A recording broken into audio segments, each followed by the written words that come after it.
필리핀에 위치한 마을의 한 가정집에서 누군가 노래를 부름과 동시에 사람이 죽었다는데 그 죽음을 부른 노래는 바로 K-팝이었습니다. 크리스마스를 며칠 앞둔 시점, 난데없이 경찰이 한 가정집을 방문했죠. 경찰이 온 건 처음엔 단순한 민원 때문이었습니다. 그런데 의견이 조율되지 않은 건지 분위기는 금세 험악해졌고 고성과 욕설이 오고 가기 시작했는데 그때 점점 불안해지는 소란 속에서 누군가 우리에게 너무나 익숙한 노래를 부르기 시작했습니다. I don't care. 그건 한때 선풍적인 인기를 끌었던 2NE1의 타이틀곡이었죠. 그런데 그렇게 유명한 노래가 한순간에 누군가의 목숨을 앞당기는 노래가 되어버렸습니다. 프랭크 그레고리오는 곧 다가올 크리스마스를 고대하고 있었습니다. 민족 최대의 명절이라 불릴 만큼 전 세계 사람들이 기대하는 날이기도 했지만 이번 크리스마스는 프랭크가 한 살 난 딸과 함께 보내는 첫 번째 크리스마스였기에 그에게 더 특별한 날이 될 예정이었죠. 그래서였을까요? 크리스마스 주간이 시작되자 그는 자신이 살고 있는 타틀락 파니키의 집에서 더 일찍 그 분위기를 즐기고 싶어 했습니다. 흥에 취해 나부터 알딸딸하게 취한 프랭크는 친구를 불러 집에서 남들과는 다른 뭔가 성대하게 크리스마스를 즐길 수 있는 방법에 대해 생각했죠. 그리고 프랭크는 집구석에 있던 수제 폭죽을 들고 나왔습니다.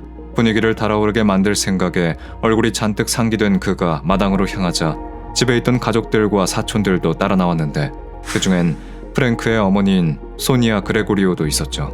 그렇게 마당 한가운데에서 커다란 원통 폭죽을 짊어진 프랭크는 큰 목소리로 카운트다운을 외쳤고 하늘을 향해 거의 폭탄이 터지는 소리나 다름없는 폭죽이 터졌습니다. 사람들은 일제히 환호했고 프랭크의 얼굴엔 만족스러운 미소가 피어올랐죠. 프랭크는 이 분위기를 이어가기 위해 다시 한번 폭죽 소리는 프랭크의 집 앞마당뿐만 아니라 마을 전체에 울려 퍼지는 것 같았습니다. 그 소리를 듣고 가까운 이웃들이 구경을 하기도 했고 이른 크리스마스 인사를 하기도 했는데 모두가 프랭크가 쏘아올린 폭죽에 기뻐한 건 아니었죠. 폭죽이 터지고 얼마 지나지 않았을 때 프랭크의 마당으로 이웃집 주민이었던 경찰 조넬 누에스카가 등장했습니다. 그의 곁에는 딸 엘리샤가 함께 있었는데 조넬은 오자마자 마을을 시끄럽게 만든 폭죽 소리의 근원지를 찾았죠. 그가 경찰임을 아는 사람들은 곧바로 대답은 하지 않았지만 서로 눈치를 보며 우물쭈물했는데 그때 조넬의 눈에 커다란 폭죽을 들고 있는 프랭크가 들어왔습니다. 곧바로 프랭크에게 다가간 조넬은 무서운 얼굴로 소음으로 인한 피해에 불만을 쏟아부었죠. 프랭크는 그저 크리스마스 주간을 더 재미있게 보내기 위해 터뜨린 거고 다른 사람들 모두 좋아했다고 말했지만 조넬에게는 전혀 먹히지 않았습니다. 심지어 프랭크의 입에서 알싸한 술 냄새가 나자 조넬은 얼굴을 더 굳혔고 이내 그를 붙잡고 연행하겠다고 말했죠. 그러자 옆에 있던 소냐가 달려들어 이들이 경찰에게 끌려가는 걸 막기 위해 부둥켜 안았고 갑작스럽게 일어난 몸싸움에 주변 사람들은 술렁거렸습니다. 누군가는 술이 오른 프랭크가 욕을 하자 상황을 더 약화시키지 않기 위해 그의 입을 막았고 누군가는 조넬을 붙잡고 데려가지 말라며 애원했죠. 분위기는 점점 더 험악해졌는데 조넬은 프랭크의 옷을 붙잡고 놓지 않았고 소냐도 자신의 아들을 놓지 않았습니다. 그러자 소냐가 조넬에게 격하게 항의하는 모습을 지켜보고 있던 조넬의 딸 엘리샤가 소녀에게 소리쳤죠. 엘리샤는 경찰인 아버지에게 악을 쓰는 소냐를 보고 아버지가 무시를 당하고 있다고 생각했을 겁니다. 하지만 소냐는 그저 아들을 지키려 했던 거였죠. 프랭크가 한 거라곤 그저 크리스마스를 축하하기 위해 폭죽을 터뜨려 사람들을 즐겁게 한 것밖에 없었기 때문이었습니다. 그녀는 아들이 경찰에게 끌려가지만 않는다면 뭐든 할 수 있었고 그 마음을 평소 좋아하던 노래로 표현을 했죠. 하지만 그 노래는 소냐와 프랭크를 조넬의 손 안에서 자유롭게 만든 게 아닌 소냐의 유언으로 남게 됐는데 마지막까지 함께한 어머니와 아들은 나란히 쓰러졌고 분명 아까까지만 해도 축제의 현장이었던 그곳은 한순간에 살해 현장으로 바뀌었습니다. 크리스마스 5일 전인 12월 20일 저는 필리핀에 위치한 타틀락 지방의 바랑가이 카바야오아산 마을에서 수제 폭죽으로 인해 피바람이 불었다는 제보를 받게 됐습니다. 피해자는 25세의 프랭크 안토니오 그레고리와 52세의 소냐 그레고리로 두 사람은 모자지간이었죠. 두 사람은 마을 사람들에게 많은 사랑을 받던 모자였는데 가까운 지인들은 프랭크를 미들네임인 앤서니로 불렀고 마을에 살던 아이들은 소냐를 마마손이라고 부르며 따랐다고 합니다. 두 사람은 자택에서 총에 맞은 뒤 인근 병원으로 바로 옮겨졌지만 끝내 사망했는데 그렇게 평판이 좋던 모자가 왜 살해 피해자가 되고 만 걸까요? 그 중심엔 보가라 불리는 수제 대나무 대포에 있었습니다. 필리핀에서 새해 전날과 같은 축하 행사에서 쓰이는 일종의 수제 폭죽이었는데 프랭크가 보가를 터뜨리자 그 소리 때문에 인근에 있던 경찰이 출동했다고 했죠. 그 경찰의 이름은 조넬 누에스카였습니다. 그런데 저는 김영사로부터 뜻밖의 소식을 전해들었죠. 조넬은 프랭크의 집으로 갔을 때 공무 집행 중이 아니었다는 겁니다. 그때 그는 연휴를 맞아 본가에 돌아와 있던 거였죠. 심지어 파니키는 그의 근무 지역도 아니었습니다. 조넬은 근무지도 아닌 곳에서 총기까지 소지한 채 민간인의 집을 급습한 거였습니다.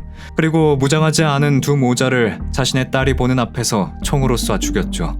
고작 소음을 일으켰다는 이유로 말입니다.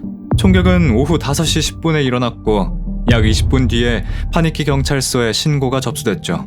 목격자들은 두 사람을 쏜 뒤 조넬이 도주를 했다고 했는데 한 목격자는 조넬이 총을 쏘기 전 이렇게 소리를 쳤다고 증언했습니다. 경찰이 민간인을 필요에 의한 제압을 한 것이 전혀 아니라는 걸 볼 수 있는 발언이었죠. 사적인 감정과 분노가 고스란히 들어있는 말이었는데 저는 조넬이 소음 문제 하나로 저질렀다기엔 과잉된 방법에 의문이 생겼습니다. 아니나 다를까 김 형사는 제게 조넬과 프랭크가 이전부터 통행권 문제를 두고 오래 갈등을 겪고 있었다고 전해왔죠. 자세히 알 수는 없었지만 마을의 차량 통행권을 둘러싼 문제로 보였습니다. 그리고 현장에 있던 마을 사람들은 당시 현장의 분위기가 조넬을 격분시켰다고 말했는데 특히나 대체 조넬이 왜 그 현장에 데려온 건지 모르겠지만 함께 있던 조넬의 딸 엘리샤가 순순히 협조하지 않았던 모자에게 항의를 했고 이에 대항하는 의미로 소냐가 I don't care. K-팝인 21의 I Don't Care 노래를 부르자 무시를 당했다고 생각한 조넬이 끝내 총을 쏘았다는 겁니다. 아무리 공권력에 대한 저항에 화가 났다고 해도 조넬이 저지른 행동에 대해 변명이 되지 못했는데 저는 그에 대해 조사를 하던 도중 조금은 납득이 될 만한 기록을 찾게 됐죠. 조넬은 이전에도 2건의 살인사건과 여러 건의 행정사건으로 기소된 전적이 있었습니다. 2010년 2월 19일부터 10일간 직무 정지 처분을 받기도 했고 2014년에는 약 검사를 거부한 혐의로 31일간 또다시 정직이 됐었죠. 그가 아직 경찰직에 몸담고 있었던 건 6건의 행정사건과 살인사건 모두 실질적 증거 부족으로 혐의가 기각됐기 때문이었습니다. 아무리 필리핀이 경찰 살인사건이 가장 많은 나라 중 3위를 차지한다 하더라도 조넬의 이력은 민간인을 수호하는 경찰로 일할 수 없어 보였는데 오후 6시 19분 두 사람을 죽인 조넬이 카바야우 산에서 약 45분 거리에 있는 경찰서에 나타났다는 소식이 들려왔죠. 제가 로살레스 경찰서에 도착했을 때 조넬은 범행을 자백하고 있었고 왜 두 사람을 죽였냐는 질문에 이렇게 대답했습니다. 나 그딜림 앙 파닝인. 그건 필리핀에서 흔히 쓰이는 표현으로 내 시야가 어두워졌다. 즉 분노나 충격으로 인해 통제력을 잃고 극단적인 행동을 하게 됐다는 뜻이었습니다. 그는 자신의 혐의를 모두 인정했지만 저 표현으로 자신의 행동을 비겁하게 정당화하려고 했죠. 심지어 이전에 수많은 사건에 연루됐던 사람이 한 말이었기에 더욱 믿음이 가지 않았습니다. 조넬은 이중살인으로 기소되었고 살인죄가 인정이 되어 징역 40년형과 피해자 가족에게 47만 6천 페소, 약 1,100만 원을 배상하라는 판결을 받았죠. 그런데 감독님, 조넬이 뉴 빌리비드 교도소에서 사망한 채 발견됐다고 합니다. 그는 끝까지 비겁했고 죽음으로 자신의 죄를 피해갔습니다. 2020년에 프랭크와 소냐 두 사람의 목숨을 앗아간 조넬의 사인은 심장마비였죠. 그가 죗값으로 감옥에 갇혀있는 시간은 2021년 8월에서 2021년 12월까지 약 4개월 남짓 됐는데 필리핀 전 지역에 충격을 안겨준 범죄의 장본인 치고는 다소 허무한 죽음을 맞이했습니다. 이 사건은 당시 현장에 있던 프랭크의 사촌이 찍은 영상이 일파만파 퍼지면서 부패가 심한 것으로 악명이 높은 필리핀의 경찰들의 공권력 남용과 인권 탄압 문제에 대한 국민들의 불만에 불을 지폈는데요.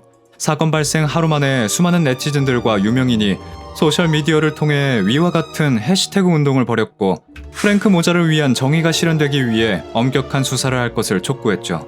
정치권 내부에선 존해를 비난하며 무슨 일이 있어도 정당한 처벌을 받아야 하고 사형제도를 부활시켜야 한다는 주장까지 나오긴 했지만 이 사건이 경찰 전체에 대한 비난으로 이어지면 안 된다는 주장도 있었습니다. 필리핀의 유명한 저널리스트 중 한 명인 라피 툴포는 자신의 라디오 쇼에서 필리핀 내부의 부패 경찰에 대한 문제를 해결하기 위해 모든 경찰관의 의무적인 정기 검사를 거쳐 정직성과 원칙을 가지고 업무를 수행하고 있는지 확인해야 하는 법률이 필요하다고 약물 검사와 심리 검사를 받아야 한다고 제안하기도 했죠. 이 사건으로 인해 비난을 받은 것은 조넬뿐만 아니라 현장에 있던 그의 딸 엘리샤도 있었는데, 할머니 뻘인 소녀에게 자신의 아버지가 경찰이라 소리치는 아이의 권위적인 모습에서 사람들은 큰 충격을 받았죠. 물론 영상 속 엘리샤의 모습은 많은 이들의 공분을 샀지만 동시에 그 여파로 12살 어린아이가 감당하기엔 과도한 사이버 불링을 당하기도 했습니다.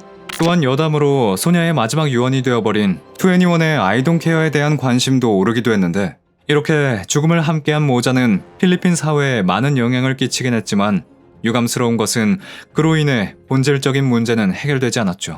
이렇게 인권 문제에 붐을 일으키는 파급력을 가진 사건이 안타까운 점은 바로 순간적인 파장을 불러일으키긴 하지만 빠르게 뜨거워진 만큼 빠르게 식어 쉽게 사람들의 기억에서 사라진다는 겁니다. 프랭크와 소녀의 죽음으로 필리핀의 몇몇 정치인들은 도움이 될 만한 결의안을 제출했지만 본질은 전혀 바뀌지 않았죠. 무고한 생명의 희생을 바라보는 우리가 할 수 있는 일은 그 희생을 잊지 않고 똑같은 일이 반복되지 않게 싸우는 것일 겁니다.